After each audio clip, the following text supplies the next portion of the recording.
to my channel. I'm Rachel, the owner and creator here at the Eclectic Cottage in Spokane, Washington. Happy New Year, you guys. I can't believe the holidays are already over and we're marching right into 2024. For today's video, I have another thrift flip for you. And as I've said before, I am really determined for the month of January to not do any thrifting and really concentrate on pulling items out of my stash in my kitchen, getting those finished and out onto my floor. So that's what I did again for today's video. One of the items, honestly, I thought I was going to be giving back to Goodwill because I really didn't have a good plan for it. I'm glad I did what I did with it. I can't wait to show you guys. I hope you like it and all the rest of the projects. And so without further ado, let's get to today's video. For my first project, I am doing another frame out of my stash. I have so many pictures laying around in my kitchen and I really need to get them all done and out of there. So this one looked like somebody had painted it before. It was a really weird white color and it just kind of washed the whole thing out. It really didn't do anything for the picture itself. Now, this isn't a fancy piece of art. It is just one of those that's a print on a piece of cardboard. So nothing too exciting, but I did want to freshen it up and at least make it look pretty. I really like the picture itself. And so it was worth it to me to go ahead and paint the frame. Since the white totally washed the picture out and I really wanted to bring out all the vibrant colors in it, I went with DIY's little black dress. I absolutely love this color and I think it was the perfect choice for this particular frame. Then it was time to seal my paint, and for this I chose DIY's black wax. I find that the black wax over the little black dress really richens the color and makes it really beautiful, a little soft, very matte, and just really classy. I applied the black wax with a small brush and then wiped back any excess very carefully with a shop towel, trying not to rub too hard so I didn't accidentally go back into that white paint. Then it was time to clean up my glass, and as I was doing this, I realized whoever had originally painted the frame also did a really terrible job cleaning the glass, especially on the back of it. So I ended up flipping this thing over and taking the glass and the art out of it. And since I was doing that, I decided to go ahead and paint the back of this frame because it didn't look great. So I went ahead and did that, and then I cleaned my glass front and back really well, and then put this thing all back together. And I think this black is a definite upgrade from that ugly white that was originally on this frame.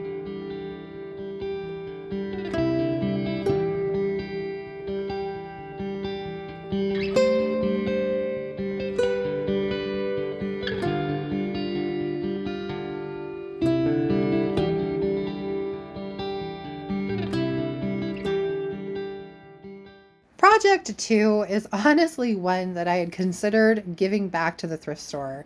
This thing has been sitting underneath my sink for I don't even know how many months now, but quite some time. And I really just didn't know what I wanted to do with it. Originally, I thought I was just going to spray paint it a completely different color because I really don't like the gunmetal that it was. But in the end, I decided to add it to today's projects and have a little fun with some patinas and some paint and some wax. So we are starting off with DIY's copper patina. This is the Pennies from Heaven liquid patina. You can use this as a finishing coat, but in this case, I am using this as a base. I put 2 even coats of the liquid patina on, and then I began my painting process.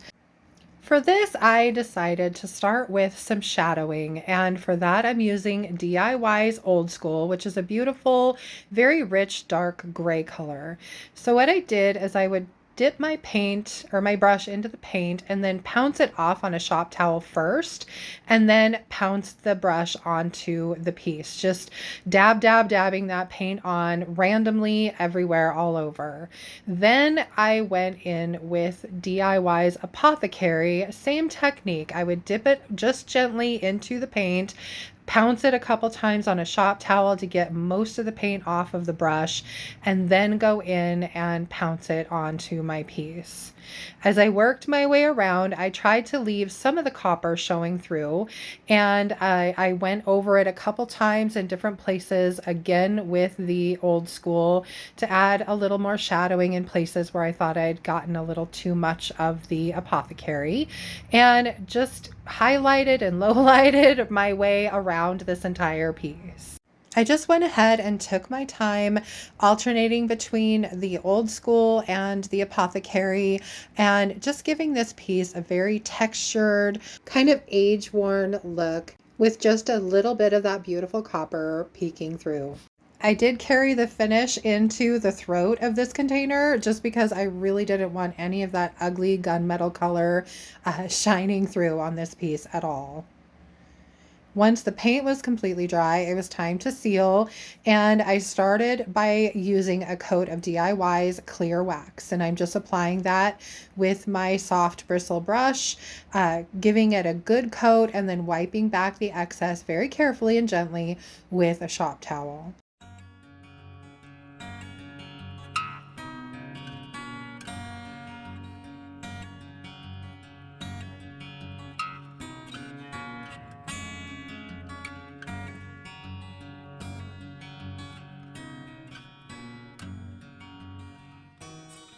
For the last step, I'm going to be using some dark wax to kind of give more of an aged look to the shiny copper of this piece. And you saw me there dip my brush just very lightly in some mineral spirits and kind of tap that into the wax. And that just helps thin it out a little bit so that it's easier to work into all of the details in this piece. Now, rather than actually wipe off the excess of this, I decided to do more of a blotting technique, I guess you could call it. And I'm simply just tapping the wax with my paper towel, blotting off the excess and giving it more of a mottled finish. And I feel like that leaves a little bit more of the dark wax in places and gives a little bit more of a shadowy effect, which I love. I finished off the entire piece with the dark wax, and then this vase was finally finished, and I have to say I'm pretty happy with how it turned out.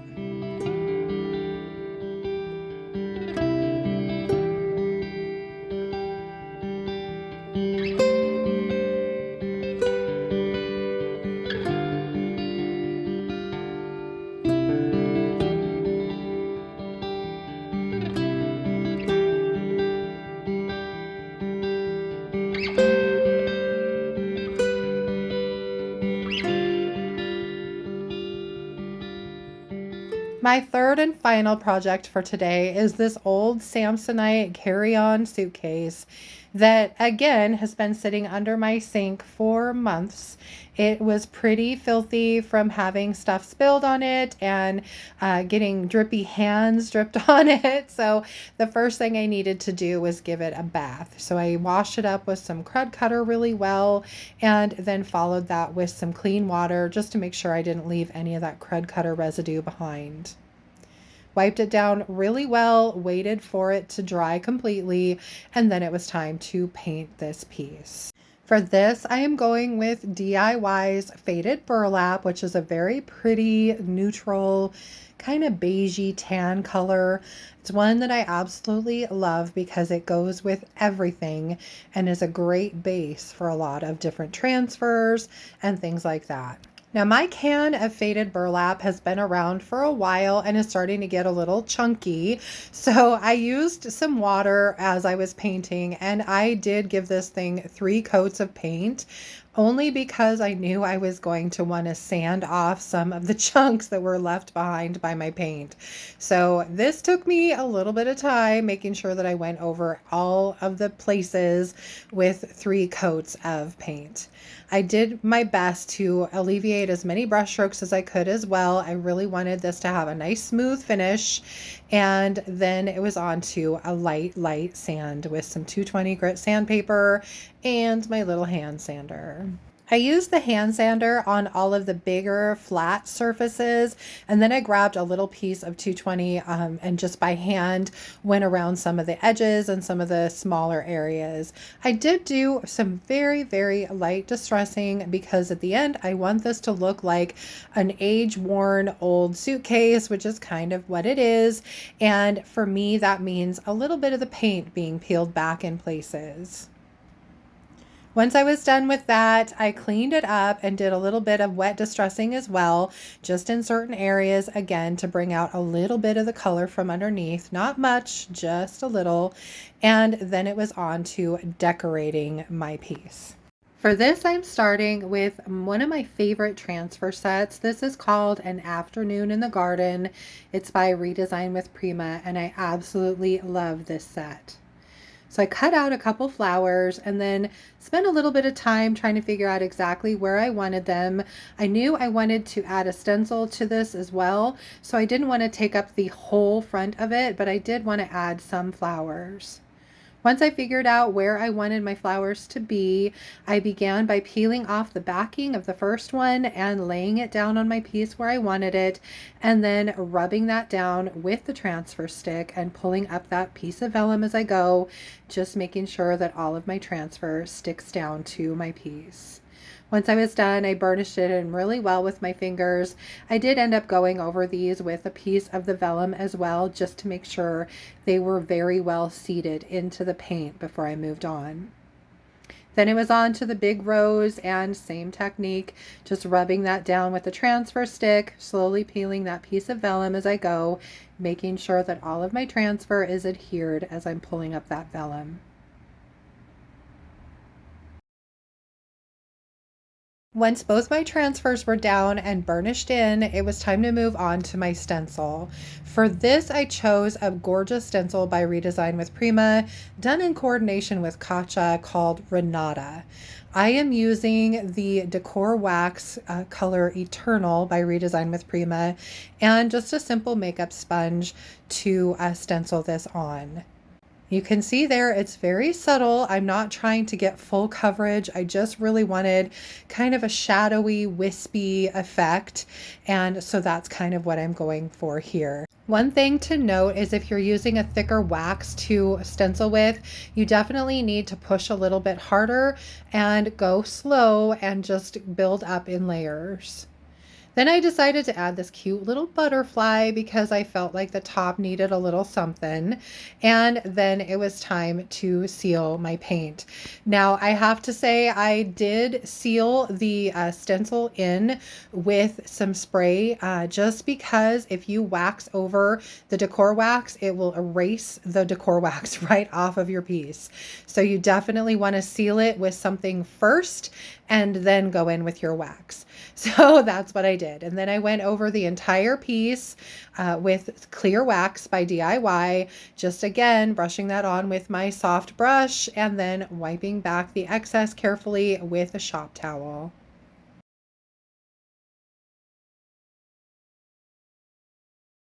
Then it was on to dark wax. And again, for this piece, I wanted it to be very aged and a little bit vintage looking. So I started with just a light layer of wax, thinned out quite a bit with mineral spirits, first over the front of the case. And then I worked my way around the sides and down the bottom and the top with a little bit thicker dark wax and kind of did that same dabbing technique just to leave a little bit of that wax behind and give this again just kind of more of an aged patina and make it look like it's been used, it's been around, it's got some dirt kind of built up around the corners and the edges, and just have it have a little bit more character, I guess.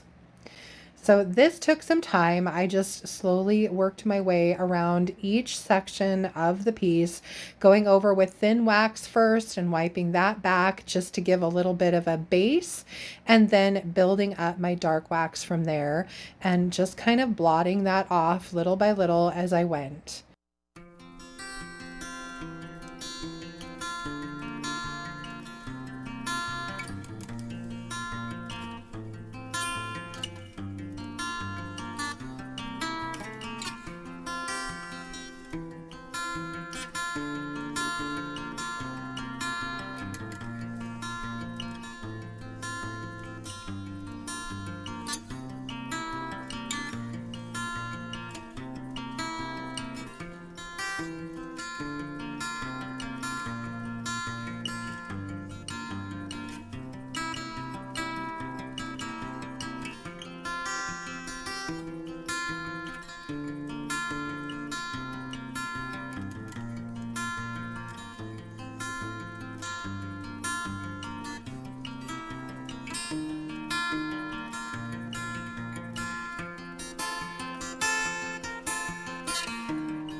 I really try to just take my time and have some fun making this a very unique and different piece.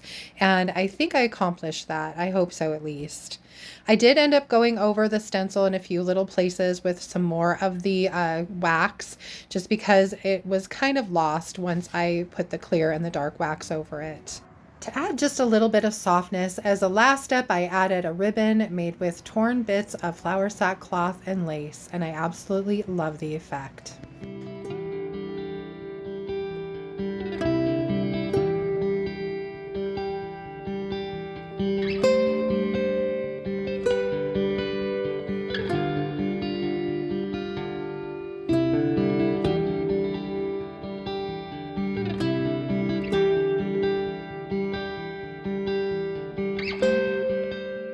Well, I think that's it from here for today, you guys. I hope you enjoyed the video. If you did, please remember to give it a thumbs up. I so appreciate that. If you haven't already, I would love it if you would subscribe to my channel, and then you can just hit the little notification bell so you don't miss anything. Also, don't forget to comment below and let me know if you had a favorite project today. For me, it's probably the suitcase, although that tall metal vase was definitely a close second. Just a reminder, the paint products you saw me use in today's video, with limited exceptions, can be purchased through me at my website at www.theeclecticcottagespokane.com. For Friday's video, I am again going to be pulling some more items. I actually have one started already and doing another thrift flip for you. So I hope you'll join me for that. I hope you guys have a great rest of your week. Thank you so much for being here, and I'll see you Friday. Bye.